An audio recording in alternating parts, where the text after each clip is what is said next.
This episode of the Danger Close podcast is brought to you by Cry Havoc. From New York Times #1 best-selling author, Jack Carr. Cry Havoc, a Tom Reece thriller. Order now.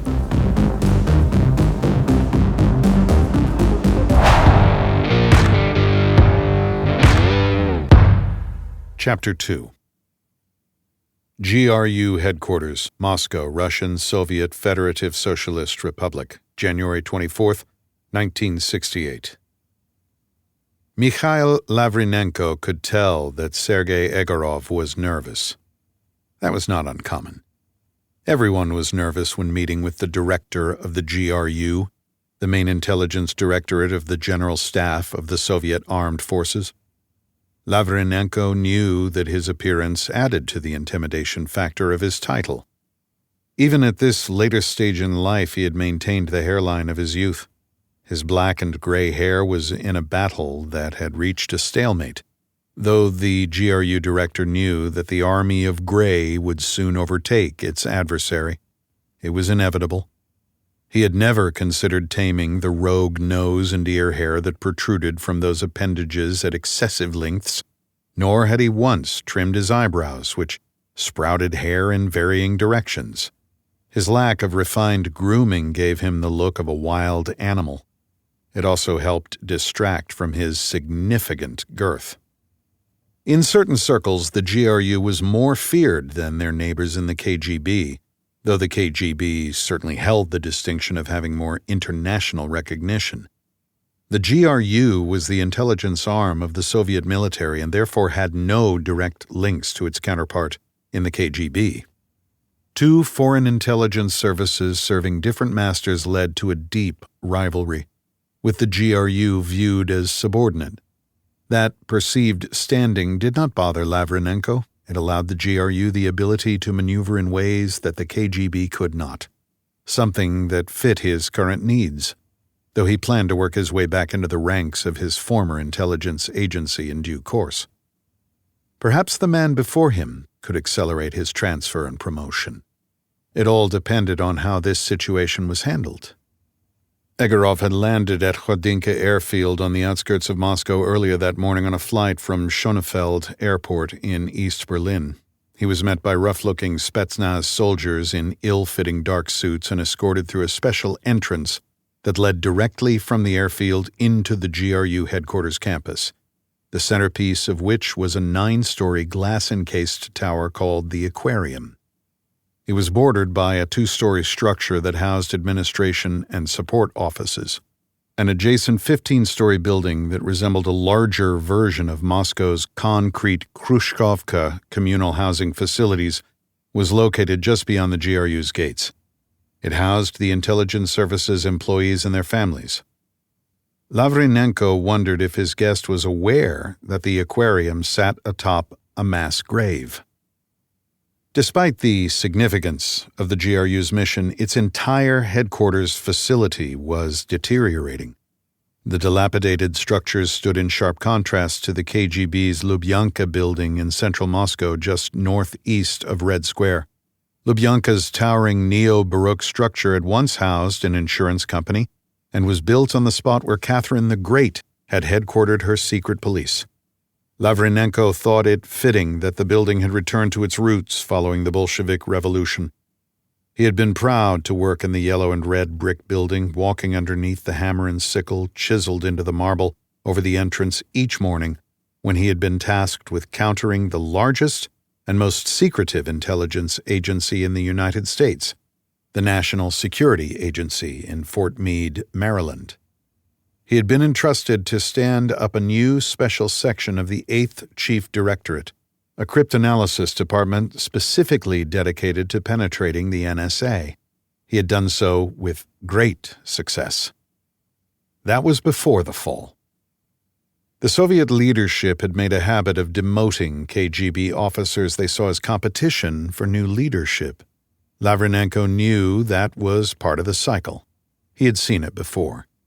Several GRU directors had come from the KGB and its predecessor organizations dating back to the Cheka, the All-Russian Emergency Commission for Combating Counter-Revolution and Sabotage, established in 1917 in the wake of the October Revolution. Lavrenenko had worked for KGB chairman Ivan Serov from 1954 to 1958. Nikita Khrushchev had demoted Serov and banished him to head the GRU, which he did until 1963. Serov had barely escaped the firing squad when it was discovered that his protégé was spying for both the British and the Americans. Lavrenenko would not make the same mistakes. The GRU director studied his visitor. Lavrenenko discerned that Egorov was forcing himself not to chew on his already gnawed fingernails. He had instead settled for picking at a bit of stray skin on the cuticle of his left thumb. In an attempt to prevent further fidgeting, the portly engineer wiped a strand of unruly thick black hair from his sweaty forehead. The bitter cold of a Russian winter was kept at bay by a centralized steam heating system that, when it worked, made the aquarium uncomfortably hot. He pushed his horn-rimmed glasses back into position on the bridge of his nose and squirmed in his uncomfortable chair. Lavrenenko knew the engineer was wondering why he had been so abruptly summoned to Moscow. Such summonses had a history of not ending well in Soviet Russia. Egorov's eyes were drawn to the huge window at Lavrenenko's back, a window through which one could see the airfield, its thick concrete wall, a maze of barbed wire, and the GRU's infamous crematorium. A conspicuous square chimney extended from its black asphalt roof. Today, a light gray smoke billowed from it toward the heavens. "Do not worry, Comrade Egorov," Lavrenenko said. "Only sensitive papers are being burned today. Humans make a darker, oilier smoke." Every member of the GRU knew that they would one day leave the intelligence service through that chimney. All hoped it would be in a casket when they were old and gray, decades removed from the secret world. Each of them also knew there was another way to go. They had been required to view a film while in training, a black-and-white video of a man bound to a stretcher with wire, forced to watch caskets of better, loyal men fed into the furnace on guide rails. There was no sound in the video, which somehow made it all the more disconcerting for GRU recruits. The bound man screams, eyes wide with madness, drenched in sweat, the veins on his face and neck bulging to the point of bursting as he tries desperately to break free. The man is in a suit, and the implication is clear. Betray the GRU at your own peril. The recruits watch as men in gray or silver, it is hard to tell in the video, heat-resistant insulated suits, pick up the stretcher, set it on the rails, and slowly insert the man into the flames. His shoes catch fire first, the hungry furnace devouring him at an excruciating slow pace. He can be seen writhing in agony as he is consumed by fire. His head and hair are the last things to combust before the furnace doors close. No GRU recruit ever forgets. The chimney and smoke of the crematorium at GRU headquarters are an ever-present reminder of the cost of betrayal. It was not unintentional that Lavrenenko's office window offered the best view of the crematorium in the aquarium. All who stepped through his office doors were on notice. Tracking down the GRU's best cryptologist in the electronic communications department had fallen to his deputy director, Anatoly Penkovsky. He had found Egorov in East Berlin. Lavrenenko turned his head to his second-in-command, who sat in an overstuffed leather chair to the right. Thin and pale to the point of looking sickly, Penkovsky stood and handed the young engineer a file stamped in red with "Special Folder, Particularly Important," the highest Soviet classification. He then retook his seat without a word. Penkovsky never said much during meetings. His primary job was to make people uneasy. In his tweed jacket and off-white shirt, he looked more like a downtrodden professor than an intelligence officer, though as many had learned, he was to be underestimated at one's own peril. He was the director's eyes and ears, a consummate strategist who listened and took copious notes, thoroughly documenting every issue and decision. Oftentimes, people in the chair opposite Lavrenenko's desk would look to the professor for help that would not come. If Lavrenenko were to return to the KGB, he would need a worthy replacement. Penkovsky was being groomed. Like Lavrenenko, Penkovsky was a bachelor, though for different reasons than his boss. Lavrenenko had recently moved on from his fourth wife. To him, wives were temporary.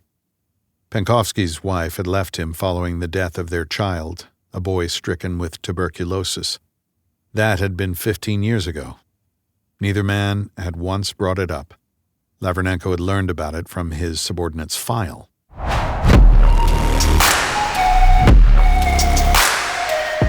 The Sig Sauer P365 Fuse, the fusion of capability and concealment. Its 21+1 capacity meets a razor-thin 1-inch grip module for unmatched versatility and shootability. Fuse delivers the accuracy and grit of a full-size pistol right out of the box. Optic-ready, compact footprint stainless steel slide with aggressive serrations. 4.3-inch carbon steel barrel, 21-round magazines. All the benefits of a full-size pistol fused with the concealability of a compact. A true crossover carry has arrived. The ultimate fusion of capability and concealment. Fuse by Sig Sauer. For over 22 years, Bravo Company has been trusted by professionals who go into harm's way. Because failure is not an option. Built to the highest standards, BCM rifles are made for those who demand reliability, precision, and grit. No gimmicks, no shortcuts, just tools forged for the fight.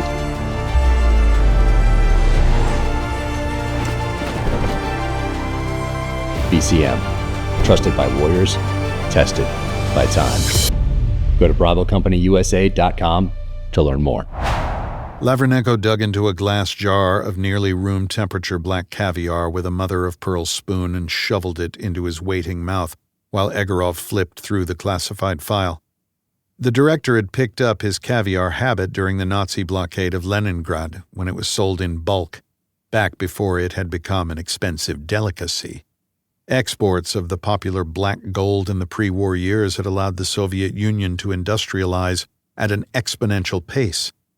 Rich in vitamins, minerals, fats, and proteins, the salted fish eggs were quickly added to military provisions at the outset of the war, though the tin rations were reserved for pilots and submariners.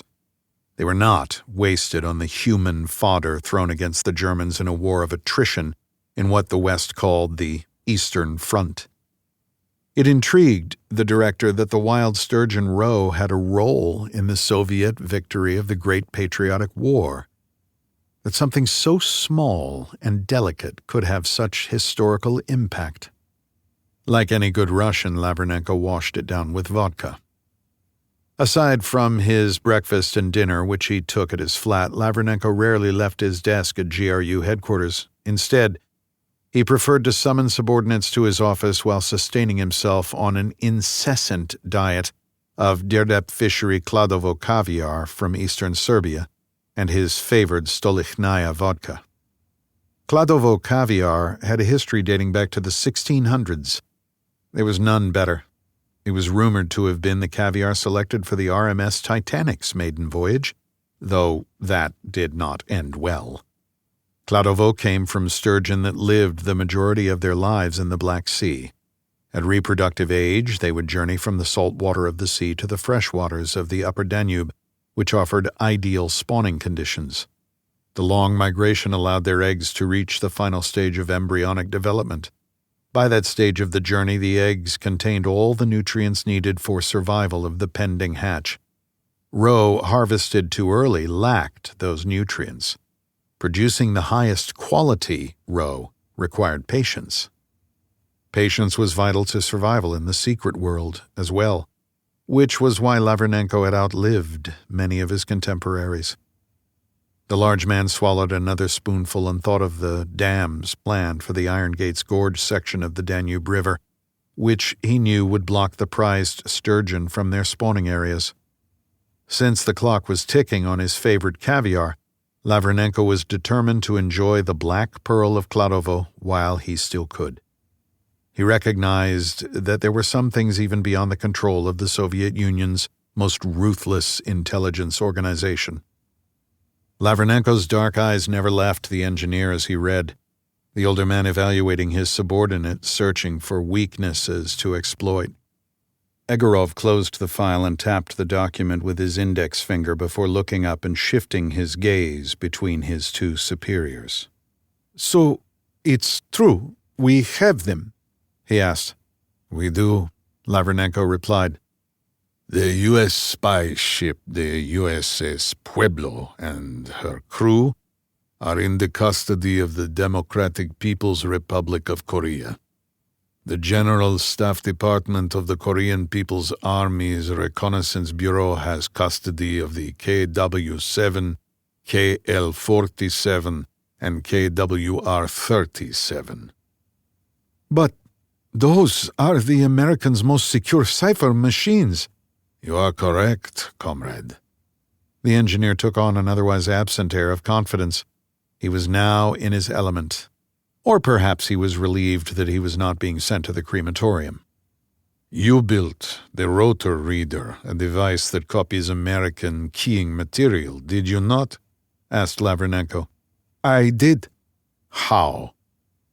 I was provided keying material and rotor diagrams. I built the reader around that. How does it work? It fits in a coat pocket about this big, Egorov said, holding up his hands. It folds in half to the size of a pack of cigarettes. Once open, it can be mated with the key material. A rod is then pushed over the top to make an exact copy. It's really quite basic. Where did the key material come from? Lavrenenko tested. I was never told. The director nodded. How did you know it would work? I didn't. I still don't. But if we physically acquire the equipment, the KW-7, KL-47, and KWR-37, from the Koreans, I can test it, and I am confident I can reverse engineer complete systems. I see. Egorov swallowed. I will need time with the systems. We will bring them to you. Here? Or in Berlin?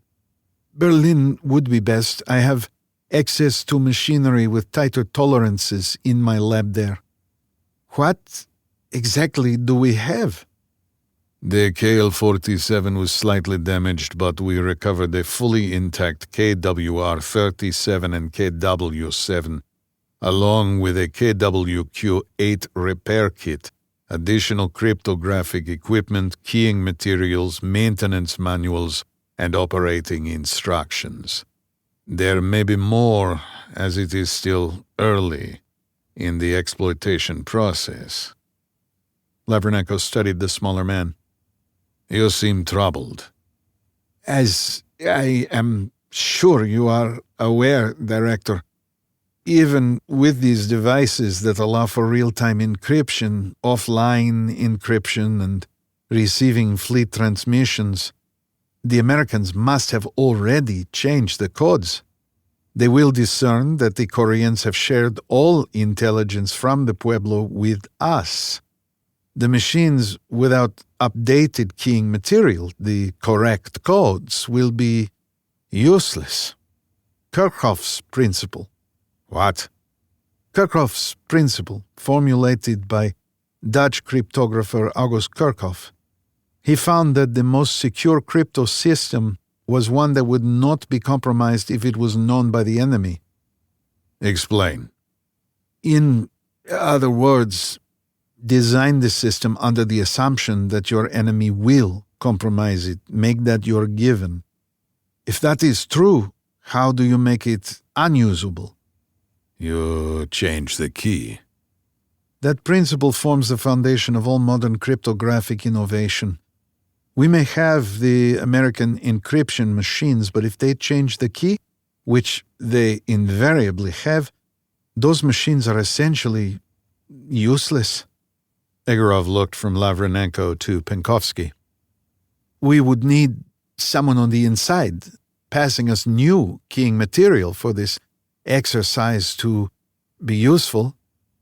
The director and his deputy remained silent. Egorov swallowed again. "I am sorry, comrades. I forget myself." Lavernenko waved his hand in the air, sweeping the misstep aside. "Continue," Lavernenko ordered. "The KW7 and KL47 machines were built adhering to the work of an American mathematician named Claude Shannon." "Who is he?" Lavernenko asked. "One of the more brilliant minds of the 20th century. If he was on our side, there would be no stopping us. He won the Nobel Prize in 1939, wrote a paper called A Mathematical Theory of Communication. I have studied his work extensively." "Why is he important?" "He built on Kirchhoff's principle. He counseled that one ought to design systems under the assumption that the enemy will immediately gain full familiarity with them." "For situations just such as this," Lavernenko said. "That's correct, sir." "Are the American crypto devices similar to the Fialka?" the director asked, using the codename for the Soviet M125 cipher machine with which he was familiar. I want to give a very special shout out to SKB Cases for partnering on this year's Cry Havoc pub boxes. I love SKB Cases. I use them for my rifles, pistols, shotguns, bows. The kids use them for their musical instruments. We use them here for the audio-visual equipment. There are thousands of ways to use SKB Cases. And in my case, see what I did there? I use it for my books. And right here, Cry Havoc, available in hardcover, ebook, and audio. SKB, thanks so much. All modern cipher machines trace lineage back to Enigma, even though they use different mathematical ciphering functions. Our Fialka uses 10 rotating electrotechnical cipher rotors, wheels, while Enigma used 3 or 4, depending on the model. I have an Enigma in my lab in Berlin. As you know, Fialka has 30 contacts on each rotor, both in Cyrillic and Latin, and the KGB has a model that uses rotors with the Russian alphabet. The American machines use 8 rotors. The Swiss NIMA has 10. They're all similar in that a code is required to decipher the message traffic. "We are obviously talking to the right person," Lavernenko said. Praise could be as useful as fear when dealing with someone like Egorov. "Tell me more about the KW7 and KL47. Well, Egorov said, pushing his glasses back in place, both were developed by the NSA but built by private corporations. The KW7 is built by Honeywell. The KL47 is built by a company called the Teletype Corporation. They operate off the same principles. Think of the KW7 as a tactical-level device sending coded messages via UHF, ultra-high-frequency radio waves. From the photos in this file, it looks like it connects to a Teletype Model 28 printer. The KL47 uses the same cipher wheels and accepts the same keying materials, but is larger and has a built-in keyboard and printer. They both sync with machines on the receiving end, machines that also need the same message key. I'll know much more once I have disassembled them. "I will expect a detailed report." You will have it, sir. "I don't have to tell you the level of importance this has for the party," Lavernenko said. I understand. "I know you do. Failure will not be tolerated." The engineer attempted to swallow, but found his throat too dry to complete the act. I can't believe the Americans did not scuttle their ship or destroy these machines, Egorov said, changing the direction of the conversation and again tapping the file in his hands. "They tried, but upon inspection, it appears that this ship had very little in the way of destructive devices. Most everything was still intact. As to why they did not scuttle their ship, perhaps the Americans are not the adversaries we thought. Lavernenko offered. And the sailors? They will stay in the DPRK. For how long? Let the politicians deal with that. We will get the interrogation reports and be able to tailor the questioning to meet our needs. Any queries you need answered by the captured American crypto technicians can be passed to our 6th Directorate men in North Korea. Our goal is to decrypt American NSA communications without their knowledge. Any information you need from the prisoners should pass through Deputy Director Penkovsky, Lavernenko said, pointing his Caviar heavy spoon at his second-in-command. How long will we have access to the Americans? Egorov asked. Work as if you had weeks, but in all likelihood you will have months. Our 6th Directorate men in the DPRK are facilitating a transfer of the equipment as we speak. I will have it sent to you in Berlin. I will still need encryption keys. Excuse me? Encryption keys. To decrypt communications, we will need the latest keying material. Concern yourself with getting the American machines running. Learn everything about them. Reverse engineer them so we can build exact copies. Leave the keying material to me. Yes, sir. And leave the file. I will have a copy made available to you. Send daily reports to Deputy Director Penkovsky. You are dismissed. Egorov stood, carefully set the file on Lavernenko's desk, and made his way to the door on unsteady legs. When it shut behind him, Lavernenko helped himself to another heaping spoonful of caviar before turning to his deputy. What do you think? Penkovsky folded his hands in his lap. It is possible the Americans intended for us to acquire their cipher machines, he said, his voice slow and calm, almost detached. I have considered that. But to give up their crew, that seems unlikely. We will soon know more from interrogations.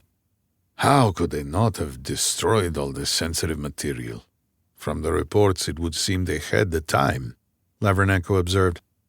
Let us not underestimate their propensity to deceive, Penkovsky replied. Let us not give them too much credit, either. Perhaps they have a new encryption device that is unknown to us, and they plan to feed us disinformation through the KW7 and KL47? Penkovsky offered. If that is the case, they would have had to identify our spies in their intelligence services and military and be working them back as doubles. And they would have to be sure they had all our spies. If not, there is too high a likelihood that we would find out from an asset in their midst. True. Everything points to Pueblo's capture being a complete surprise to the Americans. Had the Koreans consulted us, I have to think we would have advised against taking it, Penkovsky said. I believe so. It is an act of war, and we have a mutual defense agreement in place with the Koreans. As it is, the Americans practically gave it to them. But now that we have it almost wholly intact and have access to the surviving crew, this may turn out to be one of the greatest intelligence coups of the decade, Lavernenko said, resting his hands on his protruding midsection. Egorov will learn those machines front to back. This triumph may be on par with the Poles cracking Enigma prior to the Great Patriotic War, said Penkovsky. If it does, and if the keying material from our spies in the West allows us to decrypt NSA communications, then we have a new problem. Yes, Penkovsky granted. The difficulty of acting on information from deciphered, encrypted communications. If we do, they know we've broken the code. An age-old problem in intelligence circles. But a good problem to have, Lavernenko replied. One of the main reasons for our existence. Quite. What is your assessment of John Walker? The director asked, referring to a news source. I have my reservations. What are they? Who would have thought a U.S. Navy warrant officer walk into our embassy in Washington, D.C. would ever be so useful. And for a few $1,000s he gave us top-secret keying material that allowed us to build the rotor reader. He could be an American plant to give us the ability to decrypt communications. It would give the NSA the ability to tailor their communications to influence our decisions, knowing we are intercepting them. Quite elaborate. And why would they use so obvious a target for exploitation? Walker has marriage and alcohol problems, and from the assessments he does not seem to be among their best and brightest. Maybe that is why they chose him? Penkovsky opined. Perhaps, if he is in fact a plant. We will get a new set of keying material from Warrant Officer Walker and compare it to what we are getting from a disassociated asset, one who might prove more valuable than the Navy man. But there are complexities, Deputy Penkovsky. Do you have his file? Here, sir, Penkovsky said, handing the director a brown folder. Lavernenko opened it to re-familiarize himself with the new asset. Desmond. Alistair Desmond, he read aloud. I remember. Though not a Philby by any means, it appears that Desmond has an attraction to the lies, the performance art necessary to deceive not just his work colleagues, but also his family and friends. Thus far, he has passed all his verification tasks. He seems drawn to living a fabrication, as was Philby, Lavernenko said, referring to one of the Cambridge Five. He has never asked for payment. His compensation is the thrill of living the fantasy of the spy's double life. It appears so. Philby, Lavernenko continued, almost spitting out the name. He lives not far from here. I had lunch with him once, you know. He's been in the Soviet Union since '63. Useless to us now for anything other than a propaganda tool. I agree. This American, Desmond, at the NSA, he was recruited by the Stasi, correct? Lavernenko asked, referring to East Germany's Ministry for State Security. Yes. Recruitment? Lavernenko asked, continuing to flip through the file. The oldest kind. Lavernenko looked through photos of Desmond taken at a distance, one at a cafe, another at a bar, one getting into a Peugeot taxi in what looked like Paris. He was struck by how ordinary the man looked. Who is his handler? Right now, it's her, Penkovsky said, handing over another file. Lavernenko glanced at the name, Clara Mueller. He opened it to a photo of a stunning, young, red-haired woman who looked more like a model than an intelligence officer. A swallow? Yes. She's dyed her hair and wears glasses to tone down her looks. Keeps her hair much less stylish than in that file photo from the academy. She's a brunette now, Penkovsky said. Lavernenko ran a finger down the file's bio as his deputy continued. As you can see, she is a graduate of our State School 4. Easier to infiltrate West Germany with an actual German. She met Desmond in Paris. Lavernenko looked back at the photo. Her thin nose, light skin, and perfectly proportioned and pronounced cheekbones and chin made her seem more Danish than German. Was she specifically targeting him for the Germans? No, she had a different target, a Brit, but when he turned out to be uninterested in women, she took advantage of another man. She used initiative. A rare trait, Lavernenko noted. Like all Stasi trained in the Soviet Union, she retained her ties to us. Lavernenko turned a page in the file. First contact, 1966. Yes. In Paris at the International Conference on Information Processing. Desmond was attending at the behest of the NSA. Ironically, they met at the Hotel Le Meurice. The bar frequented my Mata Hari before her execution for spying for Germany, Lavernenko recalled. Precisely. It appears Desmond is enthralled with the history of espionage. Mueller was lunching with her previous mark when she spotted Desmond and made her approach. Over drinks, she played to his ego. He does not seem to be socially aware enough to keep climbing the ladder. He's topped out. He's gone as high as he will go in the NSA, which could work to our advantage. If he has the access we need and stays in place, he could be a most valuable asset. Do we know when she will see him next? The director asked. They meet at science and technology conferences. Desmond is married, which plays into his discretion and acceptance of Agent Mueller's precautionary measures. She can travel freely? Yes, it's in the file. She was an orphan. Her mother was a prostitute who gave her up for adoption. She's been a ward of the state since birth. She was identified early on via intelligence tests and then later for her physical characteristics. At 16, she was taken from Polytechnic Secondary School and sent here for training. She finished State School 4 at 18 and returned to East Germany. She had an aptitude for the technical sciences, so the Stasi inserted her into France as a student at Université Toulouse Paul Sabatier to study information and computer sciences. She joined Français de Calcul to solidify her academic bona fides while continuing to employ and refine her tradecraft in a relatively permissive environment.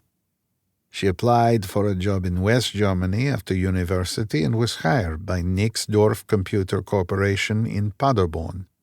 She is now a mid-level programmer, which allows her to travel internationally to computer science conferences under the auspices of her job. The same conferences attended by Alastair Desmond of the NSA. Interesting. She cultivated him. He fancies himself something of a spy novel aficionado, which she then exploited to further their relationship sexually. Does he know who he's spying for? Lavernenko asked. That is unclear. According to the file, he thinks he's helping Agent Mueller with her job at Nixdorf, and as long as he delivers, her hotel room door is open to him.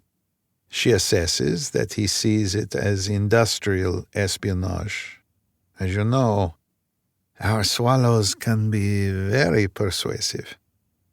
Does the Stasi know she is working for us? No, but they must suspect that any agents they send through our training will be recruited. And in Agent Mueller's case, we have a place for her if the wall should ever come down. She's an orphan. She needs a home. What keeps her from going to the West Germans, the Brits, or the Americans? It's in the file as well. First, she was saved by the East Germans. They offered her a sanctuary. Then so did we. And after State School 4, she knows the price of betrayal. Quite, Lavernenko said, swiveling his chair to look through the window at his back. Smoke still poured from the chimney of the crematorium. He turned back to his deputy. Now is time for the real test, Lavernenko said. Get her to America. We can't wait for the next computer conference. It's time to find out just how much this Alastair Desmond will do for her. This episode of the Danger Close podcast is brought to you by Cry Havoc. From New York Times #1 best-selling author Jack Carr. Cry Havoc, a Tom Reece thriller. Order now. Watch a Cry Havoc teaser here, or watch another episode of the podcast.